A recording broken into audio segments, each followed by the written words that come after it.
Bonjour à tous et toutes, bienvenue sur ce webinaire Comment accompagner le parcours résidentiel des seniors que Raphaël Bonnet va avoir le plaisir d'animer. Je suis Pierre Perrin, donc responsable de la communauté Territoire intelligent et durable chez Cap Digital, et je vais me permettre de prendre la parole quelques petites minutes pour vous introduire donc le webinaire, le contexte et les quelques personnes qui sont autour de la table. Ce webinaire prend, on va dire, forme dans le cadre du projet, du programme Construire au futur, habiter le futur, que Stéphane Fournier dirige, et dans lequel Cap Digital a un rôle bien particulier puisqu'il anime le comité innovation qui vise quelque part à proposer un certain nombre d'actions aux membres de Construire au futur, habiter le futur et, dans le cadre de ce webinaire, donc un petit peu au-delà, sur les enjeux d'innovation, sur la thématique de l'habitat, du logement, de la construction, bref, un grand nombre de nos enjeux urbains. Le webinaire d'aujourd'hui donc porte sur le parcours résidentiel des seniors et vient surtout souligner la sortie d'une superbe note de tendance coordonnée par Raphaël Bonnet et dont un grand nombre de nos intervenants du jour ont contribué, qui s'intitule exactement de la même manière. Évidemment, on vous poussera le lien pour le télécharger au cours du webinaire. L'idée aujourd'hui, c'est évidemment d'aller un petit peu plus en profondeur, d'illustrer cette thématique, cette problématique pendant 1 heure de temps. On se donne environ jusqu'à 11h, pardon, sur midi, parce qu'il est déjà 11h05. Voilà, Stéphane, est-ce que tu souhaites un petit mot de nous dire un petit mot avant de donner la parole à Raphaël qui animera les tables rondes. Oui, je veux bien. Merci beaucoup à toutes et à tous d'être présents aujourd'hui sur ce webinaire lié à la note de tendance. Construire au futur, habiter le futur est une association qui est née d'une candidature lauréate de la région Île-de-France à un pays à 3 territoires d'innovation. Sa mission est non seulement de gérer le programme Construire au futur, habiter le futur, mais également de créer du lien, de faire savoir, de faire connaître l'ensemble des enjeux se rapportant à l'aménagement et à la construction durable, avec la prise en compte des enjeux sociaux et sociétaux, et de l'ensemble des paramètres. Elle s'appuie notamment sur l'expertise de Cap Digital, sur l'animation des communautés liées à l'innovation et à la ville durable. Et nous sommes très fiers du travail de coordination et d'écriture réalisé par Raphaël Bonnet de Solia Île-de-France dans le cadre de cette note de tendance, première d'une série de notes de tendance à apparaître dans les mois à venir. Raphaël, je te donne la parole.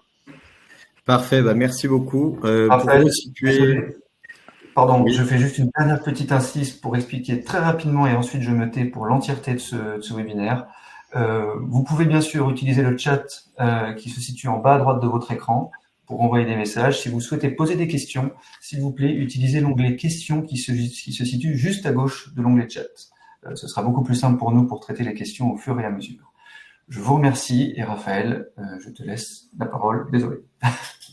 Y a pas de souci. Bon, au-delà de la note, pour expliquer un petit peu le contexte de la réflexion, à Soulia, on est notamment opérateur Habitat de l'ANA et de la CARSAT, et donc on est fortement touché par les réformes de MaPrimeAdapt, qui est le principal dispositif de financement à l'adaptation qui va être déployé à partir de 2024.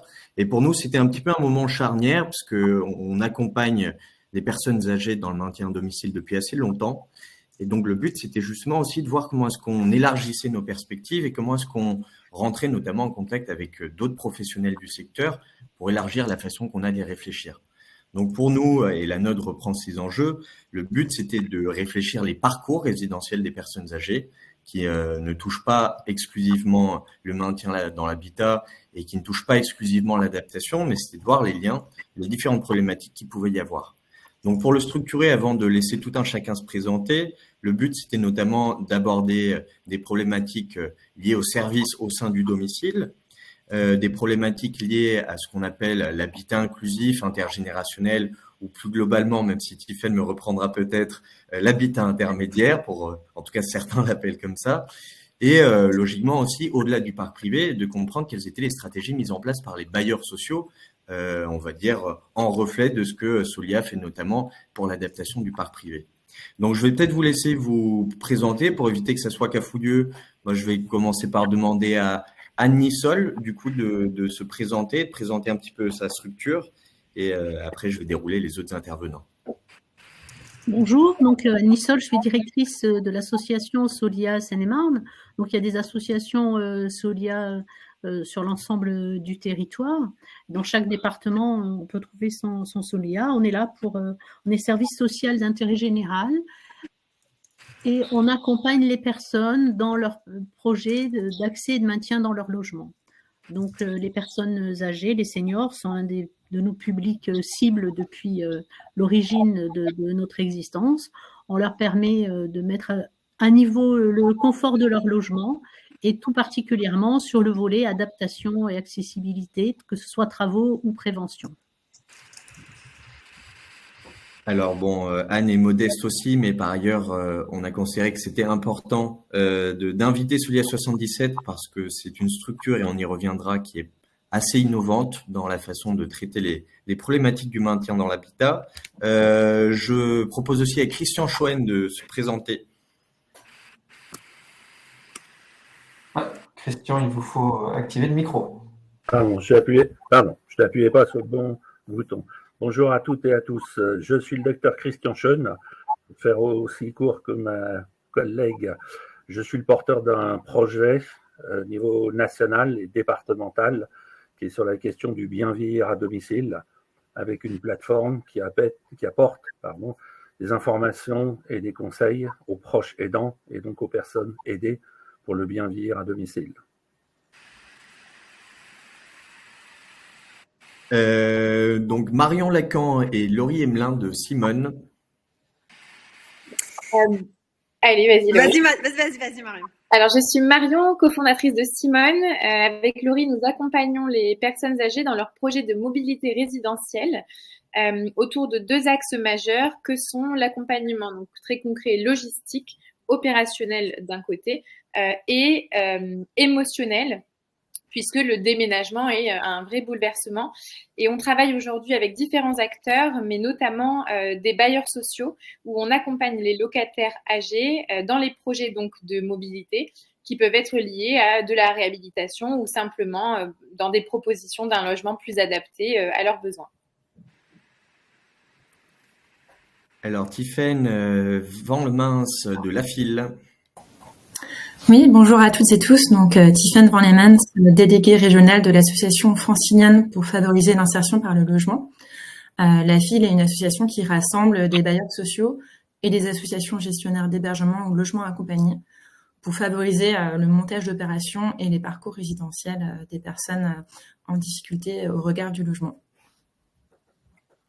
Et bon, même si je comprends l'esprit de synthèse, La File, avec qui on travaille dans pas mal de contextes, en tout cas du côté de Solia Île-de-France, mais a aussi travaillé sur une étude sur l'habitat inclusif et les résidences intergénérationnelles que je recommande à tout le monde pour comprendre les enjeux et pour comprendre les enjeux notamment en Île-de-France. Parce que comme vous êtes dans le webinaire, on parle d'Île-de-France, mais on a aussi pas mal d'éléments qui sont malheureusement nationaux, puisqu'on n'a pas forcément les données de l'adresse qui sont aussi précises au niveau francilien. Et il se trouve que le travail de La File permet d'éclairer aussi des enjeux locaux. Stéphanie Béranger, d'Arcade.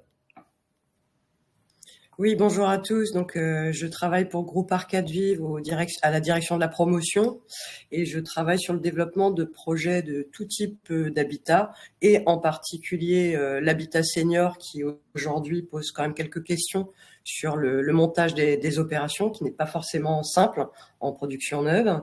Et puis, je peux aussi répondre pour notre bailleur Antin Résidence qui est présent sur l'Île-de-France et qui gère aujourd'hui du patrimoine senior avec mobilité résidentielle à mettre en place et puis maintien à domicile aussi. Donc, comment on apporte des solutions aux personnes du parc social, qui sont des personnes, disons, fragiles. Voilà.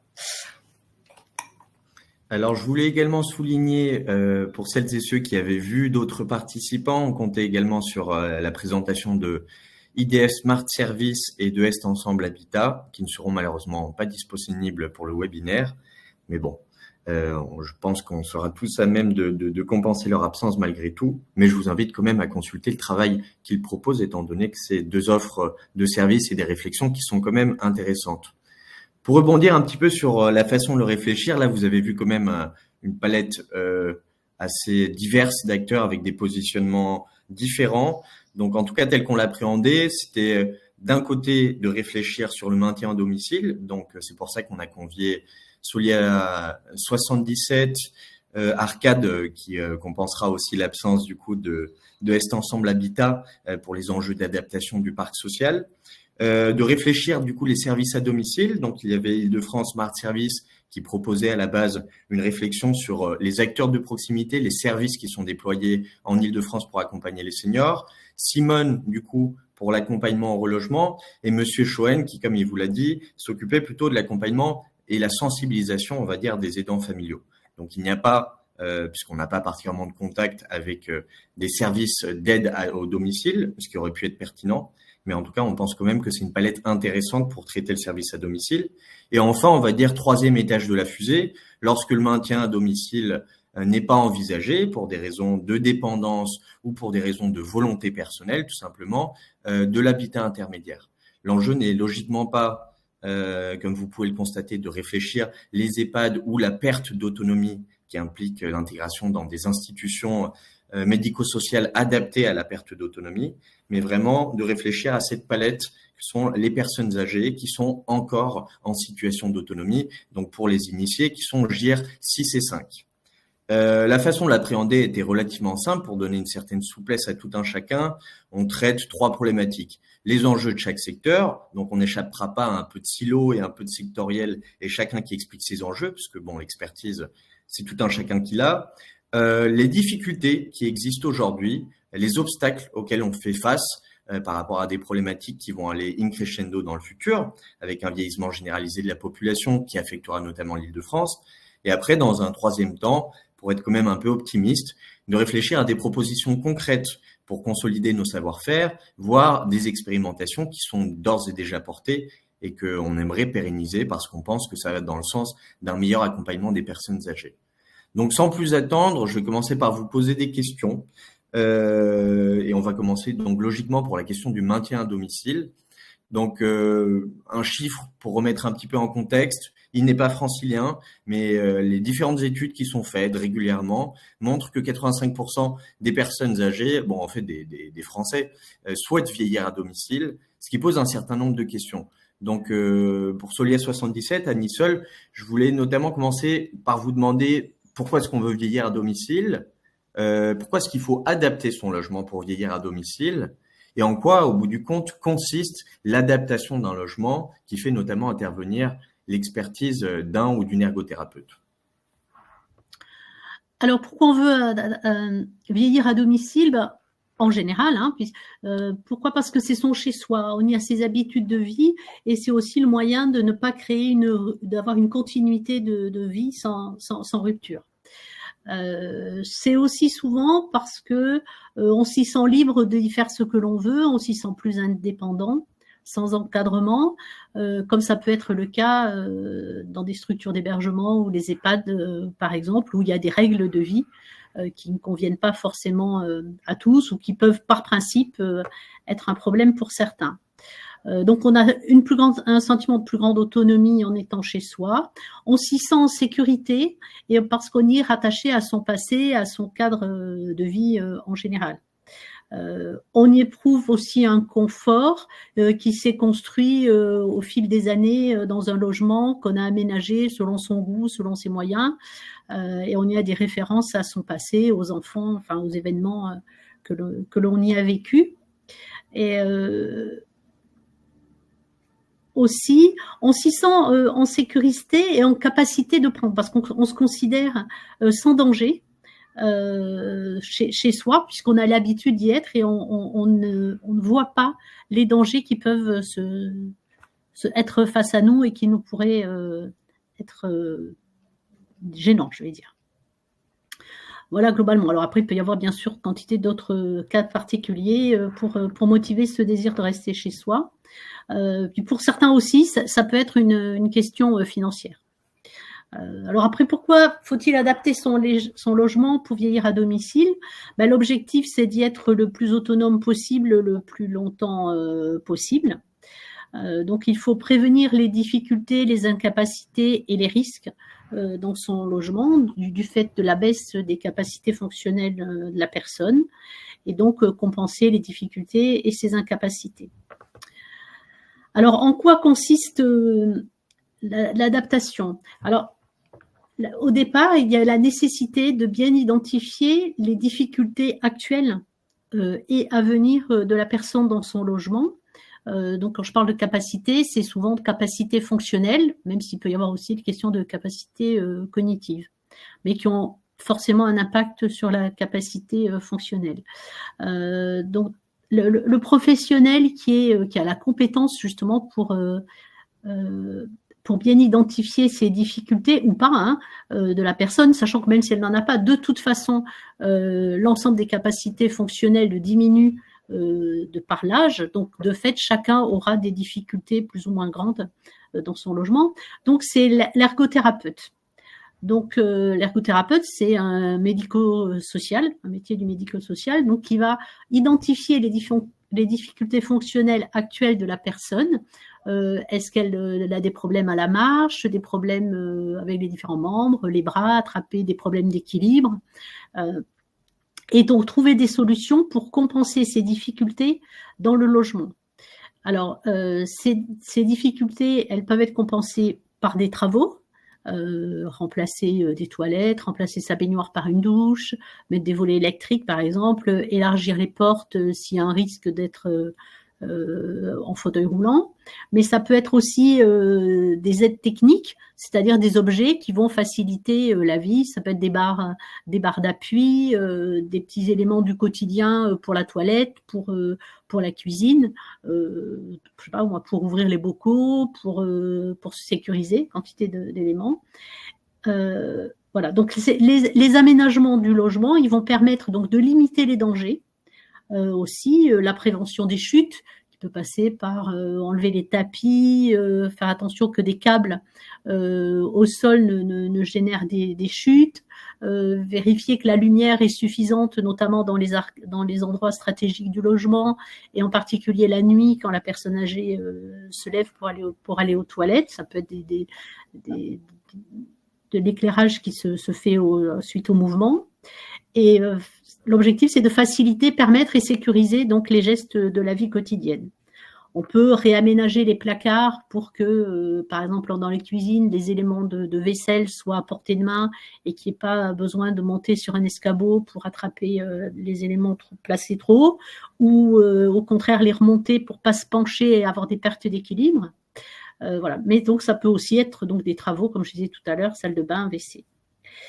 Et je pense qu'il y a une notion à ne pas oublier, c'est de ne pas confondre l'accessibilité avec l'adaptation du logement. En fait, l'accessibilité, on la reconnaît à des normes qui ont été mises en place dans le cadre de la loi de 2005, qui vont dire, en particulier dans les espaces publics et les espaces qui sont communs. On va avoir des rampes d'accès avec des pourcentages à ne pas dépasser. Sur du logement qui est produit, on va avoir des largeurs de portes, des largeurs de circulation, par exemple. Donc ça, c'est qui est censé répondre aux besoins de tout un chacun, personne âgée, quand on circule, personne en situation de handicap, personne avec une valise, avec des poussettes, enfin toutes ces choses-là. Quand on va faire de l'adaptation, on ne va pas s'occuper des normes, on va faire pour la personne que l'on considère. Donc, si elle fait 1,50 m ou si elle fait 1,80 m, on va pas passer les barres d'appui à la même hauteur. Selon ses difficultés, on va les poser à différents endroits. Dans une douche, on va pas mettre on va positionner le fauteuil de douche d'un côté ou de l'autre selon ses difficultés fonctionnelles à droite ou à gauche. Voilà. Donc l'adaptation, ça ne fait pas partie des normes, c'est vraiment adapté à la personne et on va mettre ces équipements selon les difficultés identifiées par l'ergothérapeute, par la personne. Donc pour lui permettre de faire bien ses gestes et pour prévenir des risques. Voilà. Ok, bah, ça nous permettra de rebondir aussi du coup sur la question du parc social. Madame Béranger, de mon côté, c'était un petit peu de savoir du côté des bailleurs comment est-ce que vous faites pour adapter les besoins d'adaptation du parc, en sachant notamment que quand on parle de vieillissement et qu'on le renvoie au parc, il y a des études de l'Institut Paris Région qui sont intéressantes. Les principaux concernés, ça reste les propriétaires occupants qui ont investi dans des T4 notamment, mais le parc social est quand même assez concerné dans la mesure où on a 24% des ménages du parc social en France, dont référent à plus de 65 ans. Donc moi, c'était un petit peu savoir de votre côté comment est-ce que vous anticipez les besoins et après aussi quelles sont les aides que vous mobilisez, l'expertise que vous mobilisez, notamment par rapport à ce que dit Anne Nissol de la différence entre accessibilité et adaptation. Oui, effectivement, accessibilité, adaptation, c'est pas du tout la même chose. On a l'obligation de rendre des logements accessibles, mais pas tous. Et donc, bien évidemment, le parc aujourd'hui n'est pas adapté finalement aux problématiques de santé que les personnes peuvent rencontrer quand ils arrivent à un certain âge. Alors, on va dire que c'est vrai qu'on a un parc, il y a beaucoup de personnes de plus de 65 ans, mais on va dire que les difficultés, ça arrive plus après 75 ans et notamment après des chutes. Et c'est en fait ça le signal d'alarme, qui est un petit incident finalement pour la personne âgée, parce qu'il faut que l'information elle remonte au bailleur, sans quoi on peut pas en fait prendre de disposition. Donc déjà, c'est faire circuler l'information. Que ça soit par les gardiens des parcs sociaux, ou éventuellement ça peut être les aidants aussi, hein, qui ont peut-être leur mot à dire ou faire remonter des informations aux bailleurs. Donc je pense qu'il y a peut-être un sujet de communication à mettre en place. Et nous, aujourd'hui, on va dire sur des programmes qui sont en réhabilitation, il va y avoir tout un suivi effectivement pour justement s'occuper de la mobilité résidentielle des personnes qui sont toutes seules dans des grands logements ou éventuellement des logements pas adaptés à leur handicap. Donc ça, on va le faire dans le cadre des réhabilitations de patrimoine. Ça se fait maintenant un peu systématiquement. Et pour les autres qui sont pas en réhabilitation, c'est plus compliqué. Il faut vraiment que les informations soient remontées par les occupants. On a aujourd'hui des choses qui se mettent en place petit à petit. Donc notre bailleur en résidence a fait par exemple des journées portes ouvertes sur de la prévention de chute ou pour indiquer qu'on peut éventuellement travailler avec un ergothérapeute pour justement modifier le logement et à l'adapter à des potentielles chutes. Donc ça, on le fait. Alors il y a plein d'initiatives. Moi, je pense qu'il faut toutes les pousser. Elles sont toutes vraiment importantes. Et puis nous, on a un autre sujet sur les personnes âgées, c'est aussi comment rompre l'isolement, parce que finalement, vous avez une personne qui est dans un logement et qui parfois ne sort pas.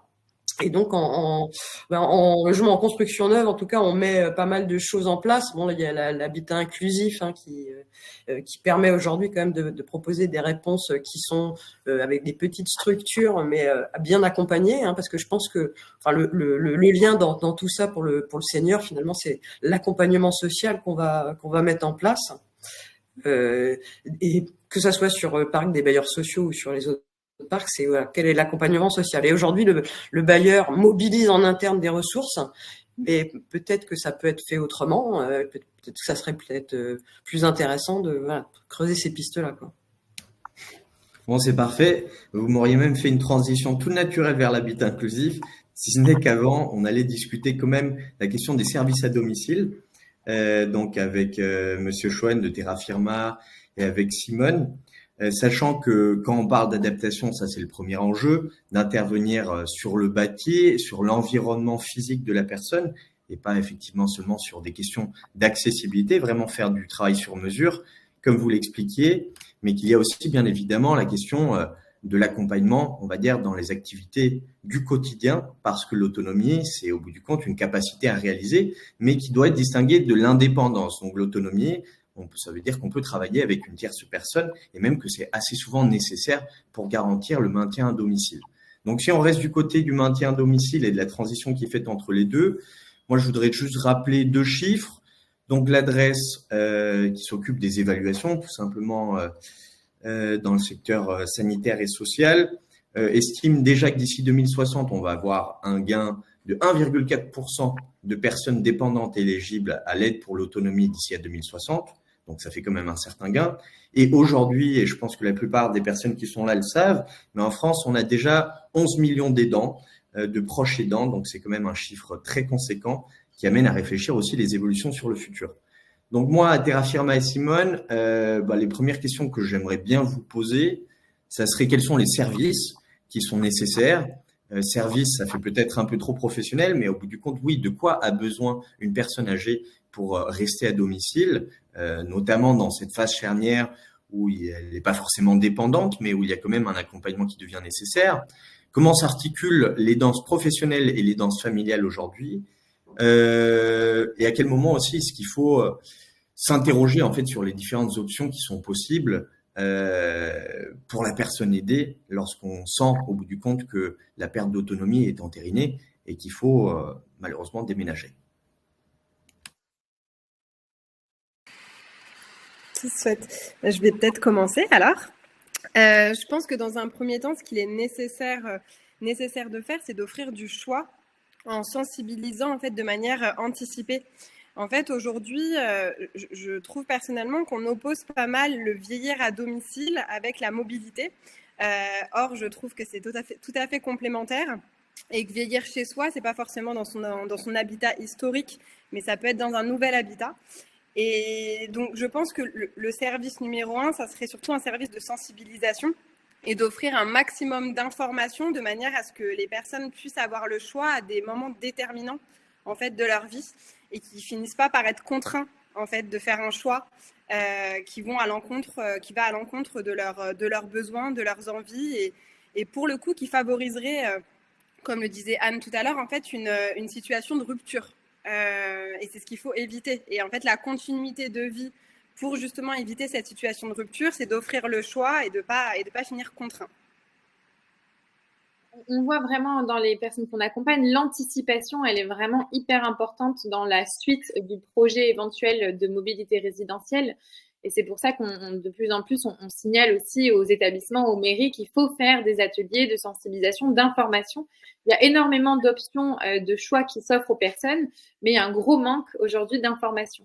Parce que justement, il y en a beaucoup, on ne sait pas forcément où les trouver. Et souvent, attendre trop fait que la personne va rester finalement dans un domicile qui n'est plus adapté. Et ce qu'on dit souvent, c'est que le bien vieillir, le bien habité en fait pleinement partie. Et bien habiter, être dans un logement qui est adapté, dans lequel on se sent bien, ça favorise le maintien en bonne forme et en autonomie chez soi. Donc vraiment, l'anticipation est clé dans ces types de projets. Et même quand on se dit qu'on n'est pas encore concerné, que c'est trop tôt, rien n'empêche de se renseigner, d'aller chercher l'info, de peut-être visiter, parce que ce sont des processus émotionnellement de décision qui sont très longs. Et pour s'approprier correctement ces changements, il faut faire tout un cheminement psychologique et émotionnel. Et donc ça demande d'anticiper.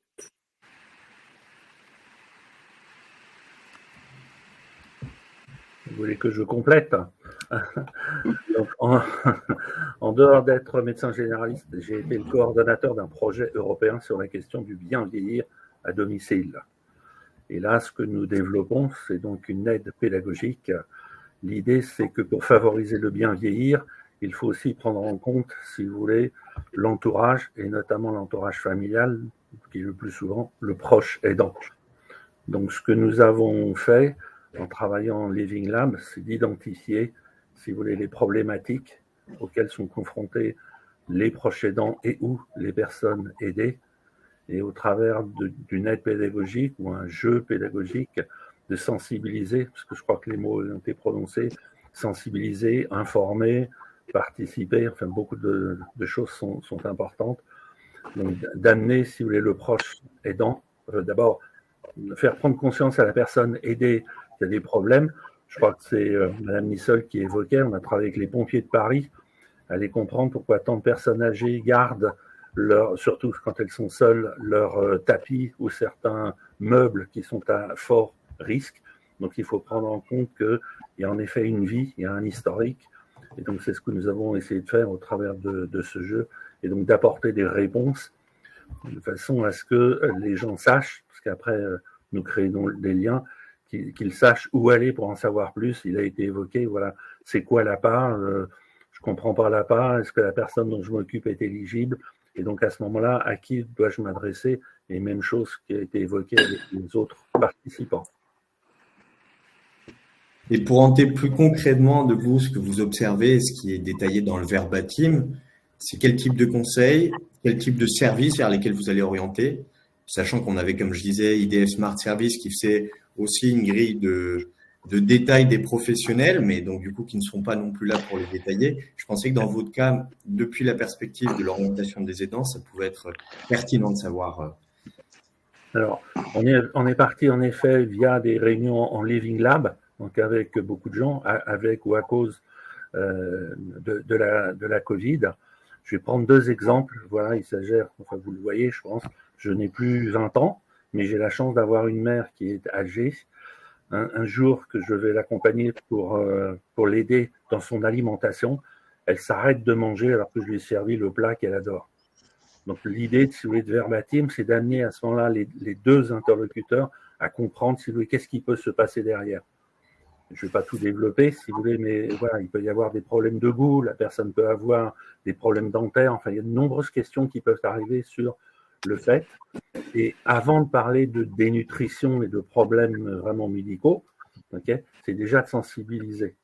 Ou autre chose, pour revenir, parce que je crois que ça a été évoqué, quand une personne âgée vivant seule à domicile est tombée de son lit 1 fois, 2 fois, et qu'il y a un risque, si vous voulez, la majeure de fracture du col, d'hospitalisation, voire pire, c'est non seulement de savoir quelle est la solution, vous avez évoqué les ergothérapeutes, donc il y a la solution qui va être l'aide technique. Nous, on a travaillé sur, je pense que je pourrais vous faire réagir, vous répondrez à 100% comme moi, est-ce que vous accepteriez demain devoir utiliser une aide technique, et notamment un déambulateur, pour aller faire vos courses en face de chez vous? Parce que tous les gens qu'on a interrogés vous disent, il y a marqué sur mon front maintenant que je suis vieux et handicapé. Donc il y a aboutir à une acceptation, si vous voulez, de l'usage d'un certain nombre de solutions par la personne âgée et le proche aidant. Voilà ce que verbatim essaye de faire. Et aussi avec des mots, je terminerai sur un mot humoristique. Si je dis à ma mère que c'est une vieille incontinente et qu'elle doit mettre ses couches, voilà, vous avez tous souri, je doute que ma mère apprécie que je lui dise qu'elle est vieille. Elle ne va pas beaucoup aimer que je dise incontinente, et encore moins qu'elle doit mettre des couches. Elle dit, ça c'est pour les bébés, je ne suis plus un bébé, mais vous voyez la démarche que l'on a, c'est quel est le mot que vous devez utiliser, parce que même dans des publicités faites pour les personnes âgées, vous allez garder la notion de couche et non pas de protection ou d'autres choses par rapport à ça. Raphaël, je me permets juste d'intervenir de la part de Stéphanie Rodriguez qui n'a pas pu être présente sur le service que tu exposais de Île-de-France Smart Service parce que l'association Construire au futur est proche des activités de la région et notamment également partenaire sur Île-de-France Smart Service en montant un service dédié.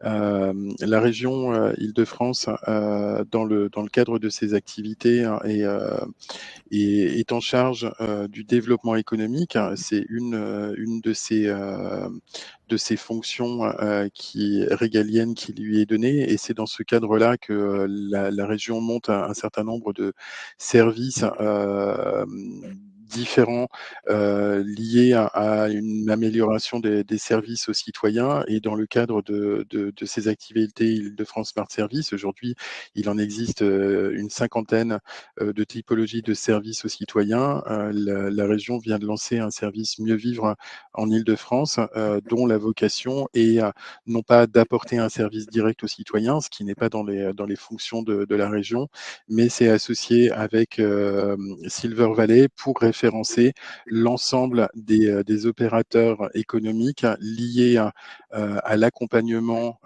au bien vieillir et au mieux vieillir, et référence et offre des services à la fois aux professionnels de référencement de proximité, de professionnels liés au vieillissement, offre cette possibilité d'aller chercher vraiment en proximité des opérateurs référencés et des opérateurs de confiance pour les mettre à la disposition soit du citoyen, soit des professionnels pour avoir une meilleure visibilité des capacités et de l'accompagnement. Mais c'est vraiment un service lié au référencement d'opérateurs publics ou privés et de mise à disposition et un référentiel de contact. C'est bien noté et on y reviendra par la suite puisque je pense qu'on peut passer à l'habitat intermédiaire, mais effectivement la question par ailleurs de la place du numérique et de l'aller vers dans cette démarche de sensibilisation qu'on évoque.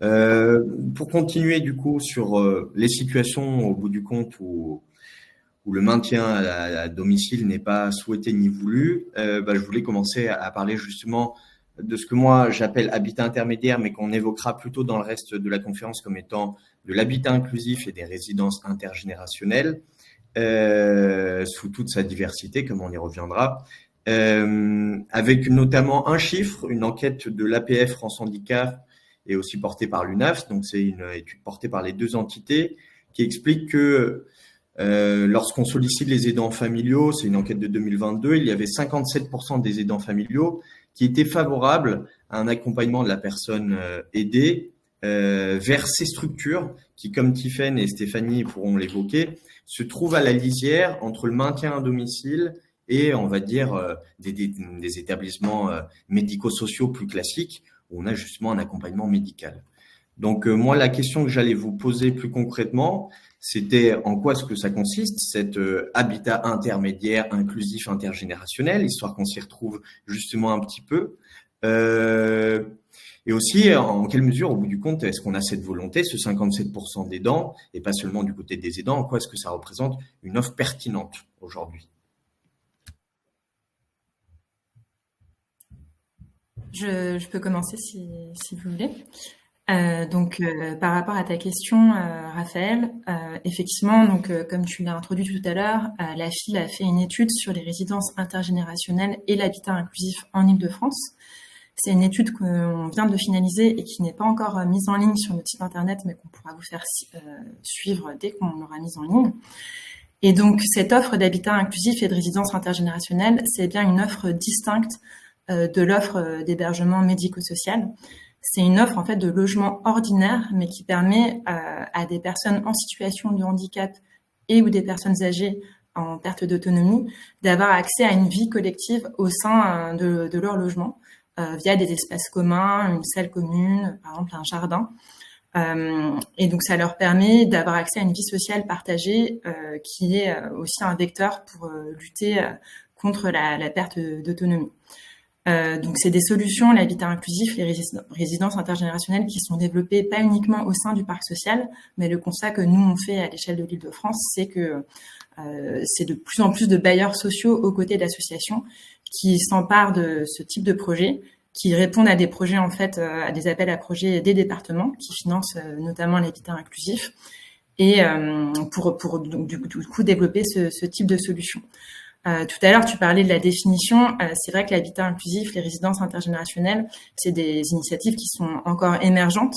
L'habitat inclusif dispose d'un cadre réglementaire et du coup de financement aussi qui vont avec pour l'animation de la vie sociale et partagée. C'est pas le cas pour les résidences intergénérationnelles. On en parlera plus tard, ce qui fait que leur modèle économique est un petit peu plus fragile. Peut-être pour bien insister, c'est des solutions qui s'adressent pour des personnes qui n'ont pas de besoin, qui sont pas dans une situation de perte d'autonomie trop importante. Donc, c'est des solutions qui permettent de répondre à la problématique du vieillissement et de l'inclusion en Île-de-France, mais qui ne sont pas des solutions médicalisées. Et en termes d'accompagnement, c'est pas un accompagnement social, c'est plus vraiment un accès à une vie sociale partagée, à des activités qui vont être proposées notamment par des coordonnateurs de la vie sociale et partagée. Et ces coordonnateurs peuvent aussi orienter les personnes vers les services de droit commun pour tout ce qui est accompagnement social ou accompagnement médical. Donc voilà pour une présentation succincte et je laisse la parole à l'autre intervenante. Alors oui, nous dans le parc social finalement, parce que l'habitat intermédiaire, ce que vous appelez habitat intermédiaire, c'est l'habitat finalement social autre que médico-social. Donc au sein du groupe Arcade, on développe vraiment tout type de produits. On va donc jusqu'à l'EHPAD aussi, puisque on a en interne des gestionnaires, on travaille aussi avec la Croix-Rouge française. On a une structure qui s'appelle Croix-Rouge Habitat et donc qui porte des EHPAD, des résidences autonomie qui sont aussi en médico-social, et tous les produits du médico-social. Mais ça, c'est vrai qu'il y a c'est une réponse particulière. Et aujourd'hui, dans l'habitat finalement de tout à chacun, nous sur l'habitat intermédiaire, ce que vous appelez intermédiaire, c'est suivant les ressources en fait de la personne. Voilà, c'est ça la base de départ. C'est quelles sont les ressources de la personne et quels moyens il va pouvoir mettre finalement dans ses services accompagnés ou alors qui les paye. Donc vous avez effectivement, nous au sein du groupe avec Jacques Wolfram et le rapport sur l'habitat inclusif, trouver des réponses sur des petites structures qui se mettent en place. Alors moi, ma question au développement des projets, c'est qui vient peupler, pour qui on construit, parce que moi le projet que je fais dans 2 ans et demi sera livré. Donc on a quand même une vision un peu comme sur le futur, puisque moi j'ai en souvenir d'avoir fait une résidence intergénérationnelle sur une commune où finalement ils se sont rendus compte qu'ils n'avaient personne dans les listes d'inscription de demandeurs de logement social. Donc on se retrouve avec des logements, une quote-part de logements pour seniors, dédiés à des seniors, et puis en fin de compte personne qui vient remplir ces logements seniors. Donc il y a quand même une réponse à des besoins qui doivent être identifiés sur le territoire, notamment sur ces structures où on est en habitat collectif, puisque comme le disait Tiffaine tout à l'heure, nous sommes sur des services accompagnés à la personne qui sont pris en charge soit par le bailleur, soit par le département. Il y a des aides aujourd'hui, parce que c'est des ressources qui sont faibles et finalement nous notre partie pris, c'est de dire on va pas rajouter un budget pour ces personnes-là, donc il faut trouver des solutions où pour le locataire ça soit finalement transparent. Donc, et c'est la grosse difficulté aujourd'hui de l'habitat senior, mais je pense que c'est pour tous les habitats, c'est les questions de financement. Il y a des choses qui ont été mises en place avec l'habitat inclusif et notamment cette prestation de compensation de handicap qu'on peut mutualiser et donc s'offrir les services de personnes qui viennent chez soi. Ça peut, mais ça veut dire qu'on a déjà un degré de dépendance important. Et pour les gens qui n'ont pas ce degré de dépendance-là, il y a peut-être aussi un travail à faire aussi des habitants avec les conseils généraux pour montrer aussi qu'ils sont, eux, handicapés. Parce que si vous voulez, il y a des aides qui se déclenchent du moment qu'on est reconnu handicapé. C'est tant qu'on n'est pas reconnu handicapé, il se passe rien. Donc, il y a peut-être aussi ces pistes-là, pour ma part, à creuser. Et pour l'habitat social, finalement, aujourd'hui, on met en place, mais en concertation avec les communes, et puis on vérifie avant qu'il y ait bien quand même le public senior, parce que tout à chacun n'est pas forcément informé qui peut venir bénéficier de l'intergé en social. La personne âgée n'est pas forcément apte à comprendre qu'elle a le droit du logement social. Donc il y a toutes ces questions-là aussi, je pense, qui sont importantes. Bon, et sans publiciser la note qui est d'un intérêt relatif, mais qui a seulement le mérite de synthétiser, vous verrez aussi d'autres éléments, notamment ce qu'a évoqué Stéphanie plus en détail, par rapport à la diversité de cette offre intermédiaire, que ça soit effectivement de l'habitat inclusif, des résidences intergénérationnelles, des colocations solidaires, du béguinage, des résidences services seniors, des résidences autonomie. C'est effectivement un secteur comme tout ce qui touche à l'hébergement, puisque ça fait techniquement partie de l'hébergement à certains égards, notamment quand on parle des EHPAD, qui est assez mouvement. Donc hébergement, logement ordinaire, c'est une galaxie un peu complexe. Donc sans plus tarder, et je vais d'ailleurs faire une synthèse des deuxième et troisième parties dans un souci d'efficacité, je pense que maintenant ce qui pourrait être intéressant, c'est de réfléchir ensemble à des freins qui ont déjà été évoqués en partie, mais de bien les signaler et à la même occasion de signaler aussi les perspectives d'amélioration, de plaidoyer les expérimentations que vous pouvez porter. Donc si on revient donc sur la question du maintien à domicile et surtout de l'adaptation pour le maintien à domicile, moi le chiffre que j'avais en tête qui me paraissait assez important, c'était le fait que pour le parc privé, les dernières études qui ont été faites révèlent qu'on a seulement 6% en fait de logements du parc privé qui sont adaptés. Et qu'au niveau aussi, on va dire, du parc social spécifiquement, ça date déjà d'il y a 5 ans, mais l'ANCOL mettait aussi en garde, non pas les bailleurs sociaux, mais le secteur dans son ensemble, sur la nécessité de mieux prendre en compte la question du vieillissement et d'anticiper ça, sachant que sur le long terme, il y aurait sûrement un logement sur 2 qui serait potentiellement concerné par des enjeux d'accessibilité, d'adaptation. Donc moi, ce que je voulais savoir, et je vais vous poser la question ensemble, Anne Nissol et Stéphanie Béranger, c'est pourquoi est-ce qu'il y a aussi peu de logements du parc privé et du parc social qui sont adaptés à l'heure actuelle, et quels sont en fait les obstacles qui freinent le maintien à un domicile et l'adaptation tout particulièrement.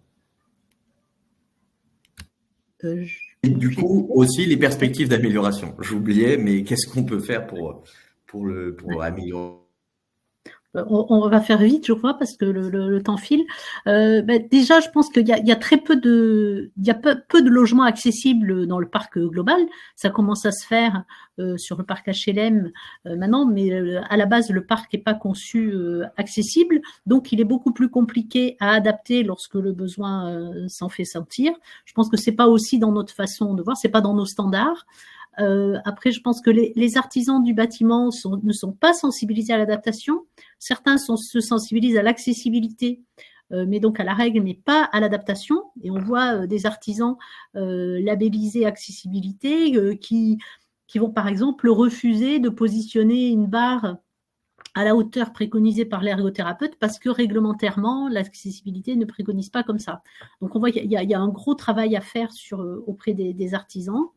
Et puis, je pense aussi, c'est que les personnes ne vont pas anticiper quand elles font des travaux sur l'adaptation. Par exemple, des personnes qui ont à 50 ans qui vont refaire leur salle de bain ne vont pas anticiper souvent en mettant une douche. Alors, ça commence à se voir avec des personnes qui ont été sensibilisées par leurs parents, mais enfin, on n'a pas ces réflexes-là.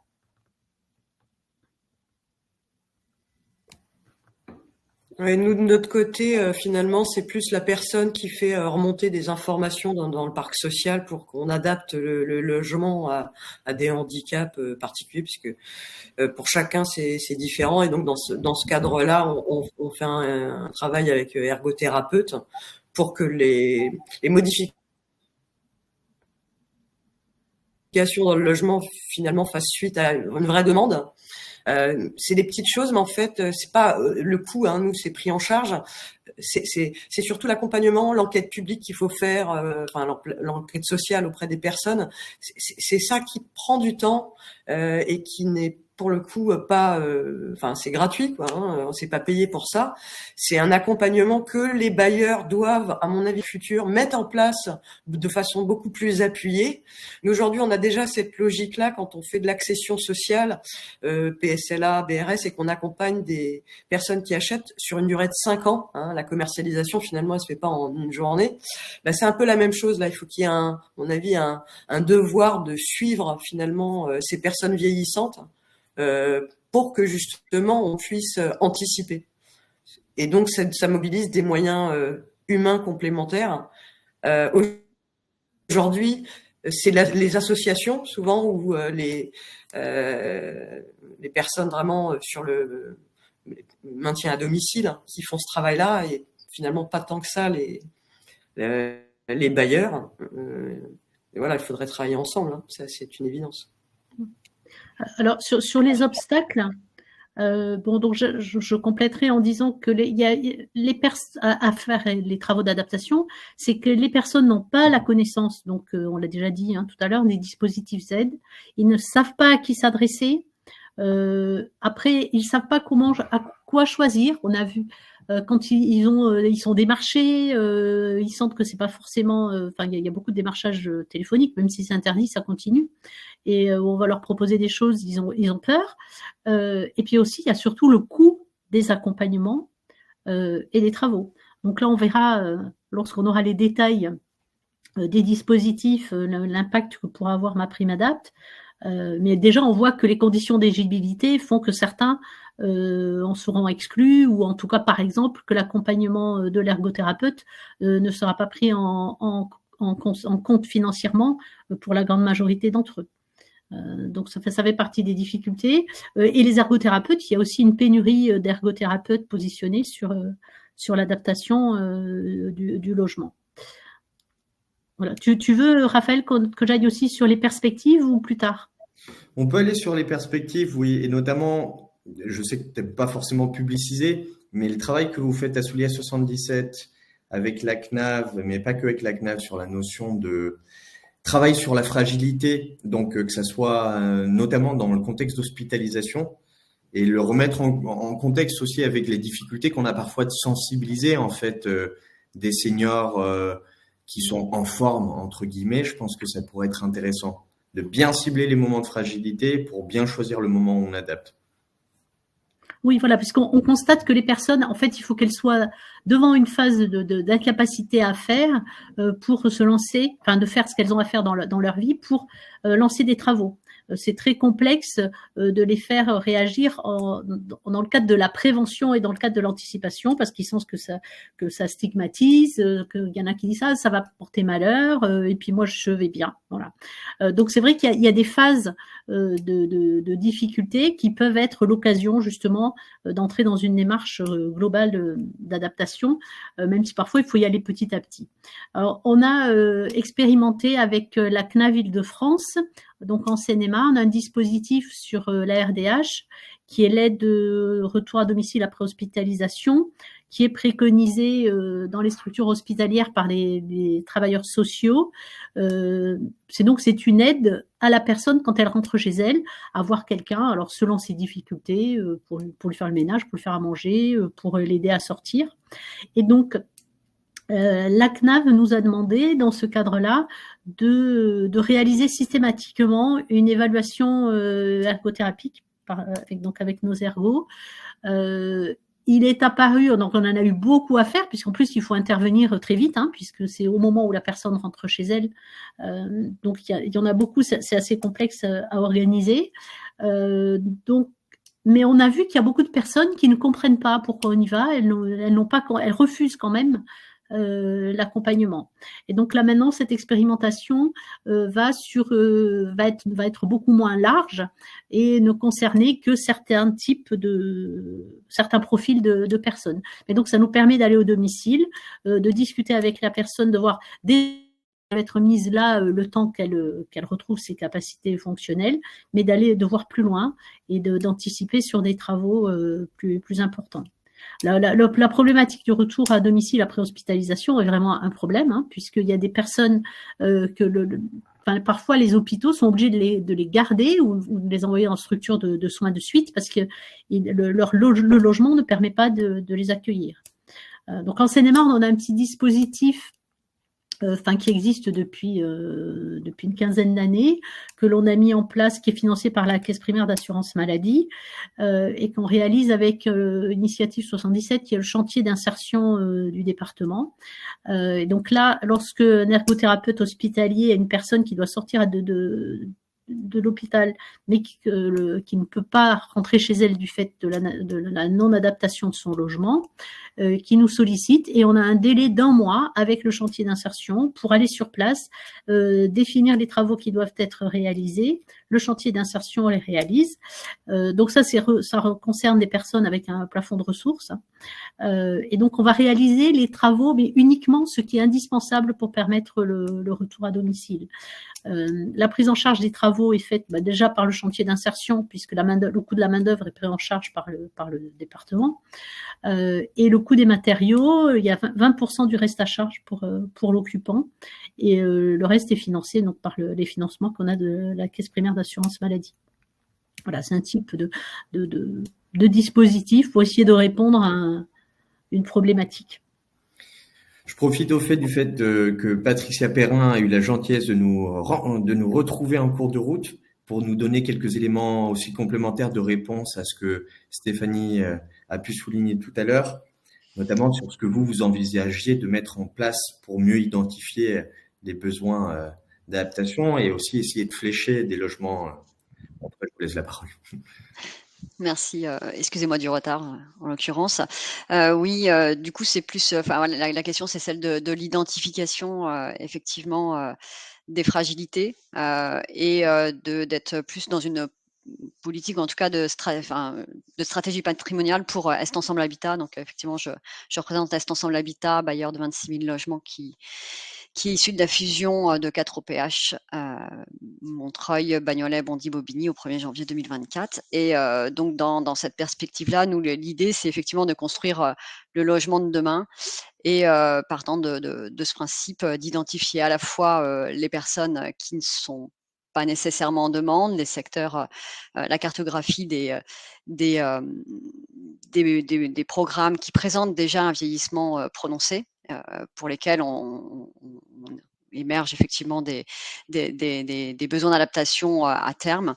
Et l'idée, c'est effectivement d'être dans une stratégie un peu programmatique et de trouver, en l'occurrence, un outil qui nous permette de rentrer dans cette stratégie de construire le logement adapté de demain. Donc là, c'est effectivement un des outils qu'on souhaiterait développer, bien entendu, en parallèle de la demande en diffus, qui est exponentielle, en tout cas pour ce qui nous concerne, et qui pose d'autres questions qui sont effectivement celles d'une production qui soit effectivement pas nécessairement stratégique par rapport au patrimoine, et surtout qui vient se confronter aux problématiques d'occupation et notamment de sous-occupation dans des logements qui parfois ne sont pas accessibles. Voilà, dans la projection. Enfin, l'idée, c'est de se dire de construire un travail pour demain, pour essayer de projeter en tout cas du patrimoine adapté pour demain. Voilà. Est-ce que Stéphanie, vous vouliez rajouter d'autres éléments ou on passe aussi? Alors moi, je voulais juste rajouter une chose, c'est que on a une difficulté aussi dans le logement social, c'est qu'une personne qui est sous-occupe son logement, finalement, on peut lui proposer des solutions de relogement, voilà. Mais si la personne veut pas, bon, elle restera. Donc il y a ça aussi, c'est qu'aujourd'hui on assiste quand même à des dans le parc social. Moi, j'ai essayé de faire un projet à Sevran, et je pense que, toute l'Île-de-France est concernée. C'est que aujourd'hui, il y a des logements qui sont en état de sous-occupation, mais sur lesquels on peut pas faire bouger les gens, parce que quand vous avez 85 ans, vous n'avez pas forcément envie voilà, c'est un traumatisme le déménagement. Madame le disait tout à l'heure. Donc, vous n'avez pas envie de partir de chez vous. Et c'est ça toute la difficulté, c'est de les amener vers un habitat adapté, peut-être au sein de la même résidence, pour que au moins ces courses, les contacts soient les mêmes. Enfin, en tout cas, peut-être une solution de proximité à travailler. Voilà. C'est exactement ce qu'on est en train de réaliser, c'est-à-dire en fait sur du patrimoine qu'on appelle cible, c'est de créer des logements. Là, on a deux pièces qui se sont libérées, donc on les cible, on les oriente sur. Donc, au moment de la libération du logement, on refait complètement à neuf le logement, on l'adapte, on fait passer un ergothérapeute avec un cahier des charges type, et en l'occurrence, on a la chance d'avoir un personnel de proximité qui connaît très très bien les locataires, et on va faire effectivement de la proposition dans la même tours, en l'occurrence en centre-ville de Montreuil, au pied de tous les commerces, pour tenter effectivement de faire ces mobilités-là. Après, bien sûr, ça a toutes ses limites et que là, on a vraiment conscience également qu'on ne vient pas bousculer une vie comme ça. Mais c'est quand je dis de demain, c'est que je me dis, il y a quand même une génération là qui ne s'est pas vraiment projetée. Voilà, j'entendais Madame Lissoli de Solia qui parlait de la CNAV. L'idée, c'est aussi peut-être aussi nous de travailler peut-être en amont sur la projection de nos locataires, c'est-à-dire à un moment donné, cette sous-occupation-là, parfois, elle intervient avant 60 ans.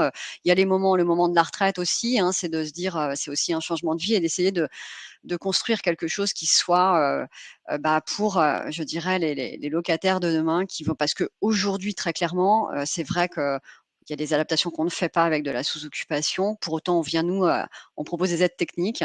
Mais c'est vrai qu'à un moment donné, de toute façon, on a tellement de demandes qu'on est obligé de prioriser quelque part et on a bien conscience qu'on ne répond pas à tous les besoins. Cependant, c'est en tout cas d'essayer d'anticiper au mieux par à la fois de la stratégie patrimoniale, mais aussi d'accompagnement, peut-être au moment de la retraite, d'introduire cette question de la projection. Parce qu'un grand logement, c'est un logement cher aussi, hein. Donc, à un moment donné, on atteint aussi certaines limites sur des grands logements où on a des taux d'effort incroyables et quand on sait qu'il y a des besoins ensuite d'accompagnement, de services, etc. Voilà, il y a aussi ces questions-là qui peuvent se poser sur certains territoires par rapport à vivre dans un grand logement situé aussi à des étages supérieurs sans ascenseur. Je me permets de rebondir parce que c'est tout à fait vrai et intéressant à la fois Madame Perrin et Madame Béranger ce que vous dites. Nous, on rencontre beaucoup ce cas de sous-occupation des logements et on se rend compte qu'il y a quand même des solutions en mettant en place un accompagnement de proximité, en tissant vraiment un lien de confiance avec les locataires, qu'il y a des leviers pour venir lever les différents freins. Parce que les freins sont de différentes natures. Alors, il y a souvent quand même un point financier où les gens se disent « j'ai pas spécialement intérêt à aller dans quelque chose de plus petit qui finalement va me coûter ». Et après, il y a les freins qui sont d'ordre vraiment physique, la contrainte physique de la personne qui va pas forcément pouvoir gérer son déménagement en autonomie. Et les freins psychologiques et émotionnels qu'on, jusque-là, on a quand même pas mal laissé de côté.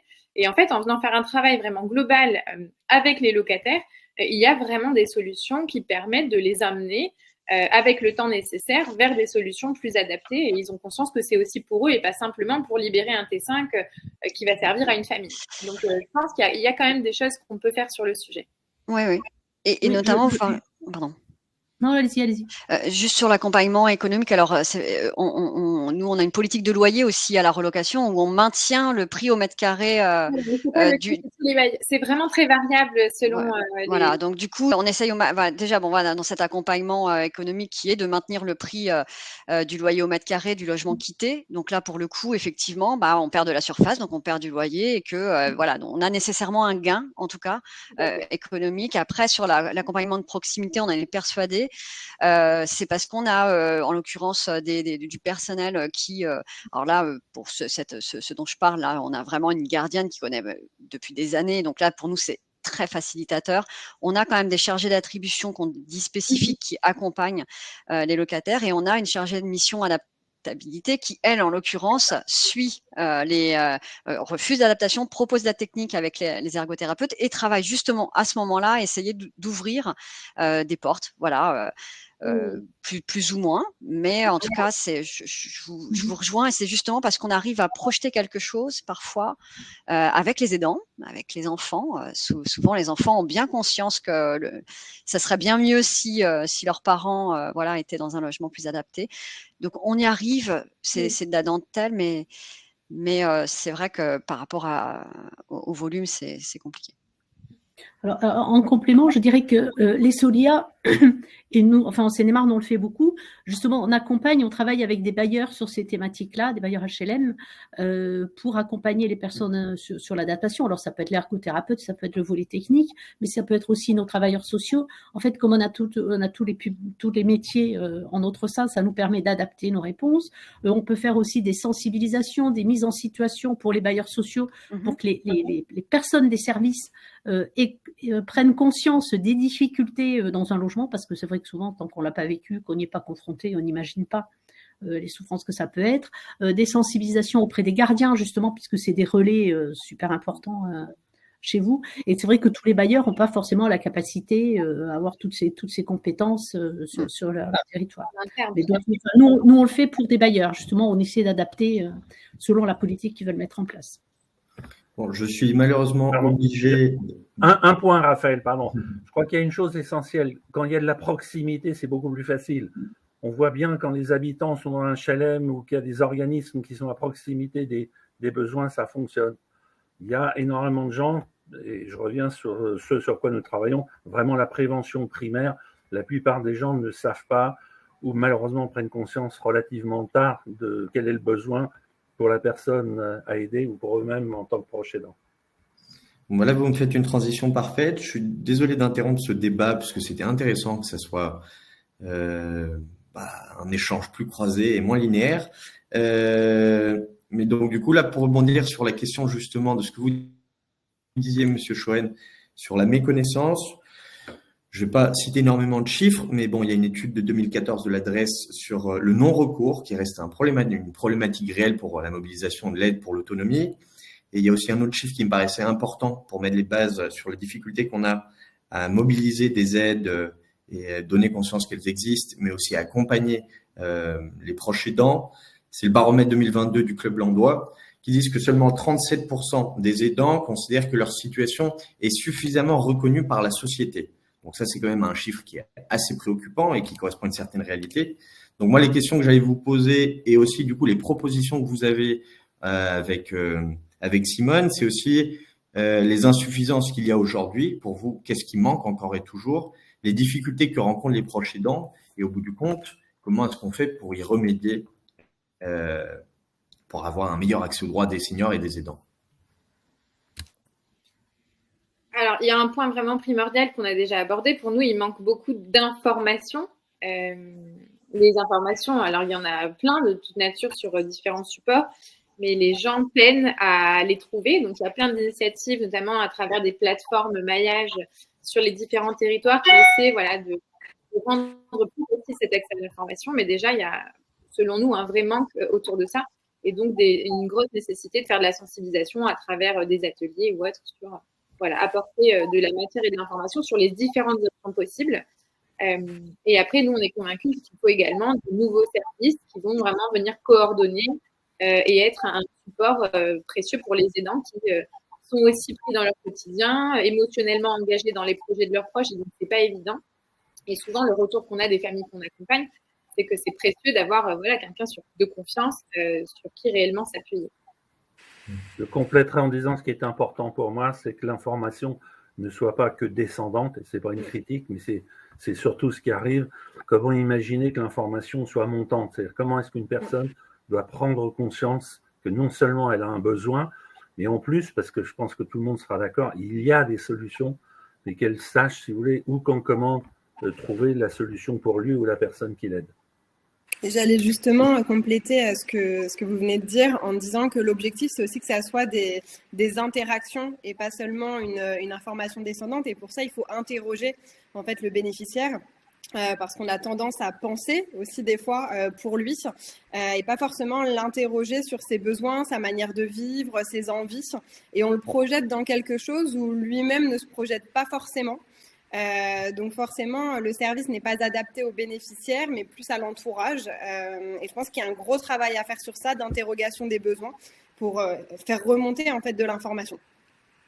Ok, ça touche deux petites sous-questions que je n'avais pas précisées, mais qui me paraissent importantes. C'est aidant, aider, qui est-ce qu'on touche et comment est-ce qu'on articule la communication. Et aller vers proximité ou Internet, quelles sont les formes d'articulation qu'on a dans la sensibilisation, sachant notamment qu'il y a une question de visibilisation des dispositifs dans un premier temps. Si j'avais la solution, notre projet se développerait plus vite et mieux. Je pense qu'on sera tous d'accord. C'est relativement complexe. Excusez-moi, je reviens le fait d'être médecin. La prévention primaire dans la santé, si vous voulez, ça fait 50 ans qu'on en parle. C'est toujours aussi peu développé. Donc, oui, vous posez la bonne question, c'est en effet d'imaginer, si vous voulez, alors le digital a l'avantage maintenant d'être de plus en plus utilisé. Quand moi j'ai démarré mon projet européen, il y a 40% des personnes de plus de 60 ans qui n'avaient pas ou qui n'utilisaient pas Internet, etc. Ouais, mais alors du coup, mais bon, je rebondirai pas plus qu'il faut finir, mais j'évoque quand même la question que du coup, qui dit numérique dit non fracture numérique, donc du coup dit aidant comme porte d'entrée initiale, avec des enjeux déontologiques majeurs sur justement comment est-ce qu'on évite de trop le responsabiliser, de bien prendre en question la parole aidée, etc., etc. En tout cas, c'est des portes de réflexion qui s'ouvriront et qu'on traitera. Et donc du coup, pour finir, par contre, ça serait du coup l'habitat intermédiaire dans sa diversité. On a déjà certains éléments qui ont pu être évoqués, mais c'était quand même le cœur de l'étude de la FIL. Moi, ce que je voulais juste comme donner comme élément, qui est aussi un chiffre d'espoir, mais aussi qui montre qu'il y a encore du chemin qui peut être fait. Alors, c'était, attendez-moi, que je retrouve la donnée concrète. C'était, oui, les dernières informations nationales qui sont données. C'était Olivier Klein qui annonçait en 2022 18 000 places en habitat inclusif. À titre de comparaison, dans les établissements, dans les institutions, dans leur globalité, quel que soit le girage, donc c'est pas forcément en concurrence, mais on a 728 000 personnes qui vivent en institution, parmi lesquelles 123 000 personnes qui ont un GIR 5 et 6, donc qui techniquement seraient éligibles justement à de l'habitat intermédiaire, de l'habitat inclusif et compagnie. Donc on remet 18 000 par rapport à 123 000. Pour vous, quelles sont les perspectives, quels sont les freins dans le déploiement de l'habitat inclusif, tout particulièrement, ou des résidences intergénérationnelles? Et en fait, qu'est-ce qu'on fait pour lever ces freins, justement? Je vais prendre la parole très rapidement pour pas empiéter davantage sur le timing, mais Stéphanie l'évoquait tout à l'heure, en fait, le frein principal aujourd'hui, c'est le modèle économique de l'habitat inclusif, puisque je le précisais tout à l'heure, il y a un cadre réglementaire et un financement aujourd'hui via les départements et la CNSA. Pour autant, le retour d'expérience des associations porteuses de projets d'habitat inclusif en Île-de-France, elles font état de financements qui sont pas suffisants pour la vie sociale et partagée. Et par ailleurs, pour les résidences intergénérationnelles, aujourd'hui, il n'y a pas de modèle économique, il n'y a pas de financement. Donc, c'est souvent sur les fonds propres des bailleurs qui sont par ailleurs soumis à d'autres contraintes. Et donc, ça, c'est vraiment le frein principal. Par ailleurs, par rapport aux difficultés qui avaient été évoquées par Stéphanie tout à l'heure, c'est vrai que le fait que aujourd'hui il y a des difficultés à orienter les personnes en situation de handicap ou les personnes âgées vers ces projets, c'est un frein quand même aussi très important. On voit qu'il y a un besoin. Tu citais le nombre de personnes qui pourraient aller vers ces projets, et pour autant, dans le dernier maillon de la chaîne, on voit qu'il y a un problème au niveau des orientations. Donc il y a un vrai enjeu, en tout cas dans le parc social, à sensibiliser les réservataires pour qu'ils puissent avoir des orientations de personnes âgées et ou en situation de handicap et qui sont éligibles au parc social et qui puissent accéder à ces projets. Et peut-être une dernière chose pour rebondir aussi par rapport aux différents échanges, l'habitat inclusif ou les résidences intergénérationnelles peuvent se développer dans du bâti existant. Donc, par exemple, dans des résidences gérées par des bailleurs, la condition étant de pouvoir mettre à disposition un espace commun au sein de la résidence ou à proximité. Donc, c'est pas forcément que pour des projets neufs, c'est aussi pour du bâti existant, sachant les enjeux de foncier en Île-de-France, de captation de foncier, c'est quand même important de le préciser. Ouais. Peut-être. Ah oui, pardon. Oui, pardon, Patricia. Mais je voyais justement, enfin, je rebondissais sur la dernière, c'est sur l'existant, c'est-à-dire que c'est vrai que le foncier, enfin, avec un objectif de production de 150 logements par an sur notre territoire d'Est Ensemble, c'est compliqué d'aller et vous avez bien entendu parler du financement, mais du coup l'enjeu, en tout cas nous, ce qu'on essaie de construire, c'est effectivement aussi de créer de l'habitat inclusif dans de l'existant. Et c'est parce qu'on a des logements des programmes qui se spécialisent. On a des tours, nous, qui se spécialisent naturellement parce que c'est une superposition d'F2, F3 en centre-ville, très bien situé avec tous les commerces en bas, et qu'effectivement donc on profite, là en l'occurrence on a un projet, on profite de l'opportunité d'une réhabilitation pour aller tenter avec un accompagnement effectivement de faire de l'habitat inclusif, et un autre projet sur Bagnolet où on va répondre normalement avec le CCS de Bagnolet à l'appel à projet. Mais l'idée, en tout cas, dans cette, c'est effectivement plutôt de l'inscrire, en tout cas, dans pour l'instant, même si on a un projet neuf, et vous avez parlé du modèle économique, mais en l'occurrence, c'est tenter de l'inscrire par cette stratégie patrimoniale au moment des réhabilitations, d'aller créer cet habitat inclusif dans le diffus, à une échelle qui nous paraît effectivement raisonnable aussi, mais pas nécessairement, on va dire, dans un identifié. Mais c'est vrai que ça, du coup, c'est un peu notre stratégie aussi pour développer ça. Bon, peut-être, je pense pas qu'on aura beaucoup de temps pour les questions, malheureusement, parce qu'on a déjà bien empiété. Ça sera plus une question d'ouverture qu'une question sur laquelle on pourra rebondir, ce qui est paradoxal, mais je pense que ce qui serait aussi intéressant pour nous toutes et tous serait de réfléchir à, du coup, comment est-ce qu'on travaille ensemble sur chacune de ces briques et les synergies, en fait, qui peuvent exister à chacune de ces étapes. Donc, je sais pas, peut-être Stéphane et Pierre, je vous laisse la main pour saisir d'éventuelles questions, même si je pense qu'elles auraient été exprimées par le chat. Donc, je vous laisse en tout cas conclure. Mais écoutez, merci à tous pour ce riche, très riche échange. Je pense que l'ensemble des participants ont pu apprécier la profondeur des discussions qu'on a pu avoir pendant cette grosse heure, 7h15. Je tenais donc à tous vous remercier, aussi bien intervenants que participants, pour nous avoir rejoints sur ce webinaire. Et avant de vous souhaiter un très bon appétit, peut-être laisser le mot de la fin à Stéphane Fournier, qui est quelque part l'hôte de notre webinaire en tant que directeur de CFHF. Merci Pierre. Pour conclure, je souhaitais également remercier l'ensemble des intervenants et des personnes qui étaient présentes pour écouter. Moi, à titre personnel, j'ai beaucoup appris au travers de la note de tendance qu'a coordonnée Raphaël, et vraiment, c'est ce que je disais en introduction sur la note de tendance, où il y a une vraie fierté pour construire au futur, habiter le futur, d'avoir coordonné avec Cap Digital cette note de tendance, et une vraie fierté sur le résultat qui a abouti, auquel vous avez toutes et tous contribué. Un grand merci à Raphaël pour la coordination et l'ensemble du travail. Le webinaire a été à la hauteur de la note de tendance, passionnant. Merci beaucoup, et j'espère que au travers de ce webinaire, dont on mettra à disposition le replay prochainement, à la fois sur les chaînes de Cap Digital et de Construire au futur, nous vous mettrons à disposition l'ensemble des liens, et j'espère qu'on pourra faire rayonner les sujets que vous portez, qui sont des vraiment beaux sujets d'accompagnement, parce que à terme, c'est tous vers là où nous allons aller, c'est-à-dire la vieillesse et la prise en compte de ça dans nos vies, à la fois pour nos proches, mais également pour nous-mêmes.